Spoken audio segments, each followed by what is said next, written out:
ఒక గ్రామంలో రామన్న అనే యువకుడు అందచందాలు చూసి మోహించి ఒక పరమ గయ్యాలిని చేసుకుని చాలా కాలం నరకం అనుభవించి తన కష్టాలు ఒక స్నేహితుడికి చెప్పుకున్నాడు.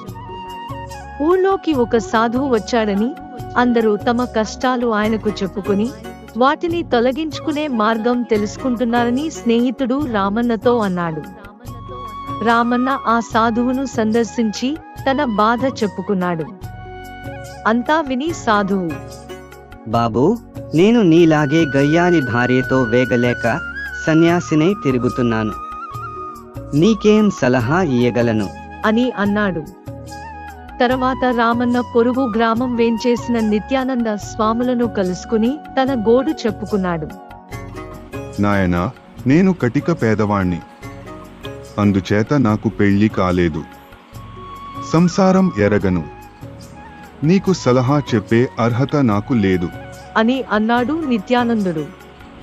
రామన్న అక్కడి నుంచి ఒక పాడుబడిన ఇంటి సమీపంలో కూర్చుని ఆలోచిస్తుండగా ఎవరో వెనకగా వచ్చి భుజం మీద చెయ్యి వేసి, నాయనా, ఏమిటి నీకు వచ్చిన కష్టం? నన్ను చంద్రయ్య అంటారులే అన్నాడు. రామన్న చంద్రయ్యతో తన కష్టం చెప్పుకున్నాడు. చంద్రయ్య బిత్తరపోతూ, నేను గయ్యాలి భార్యతో వేగలేక ఆత్మహత్య చేసుకున్నాను.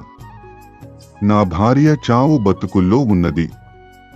చచ్చి నా వెంట పడుతుందేమోనని హడలిపోతున్నాను అని మాయమయ్యాడు.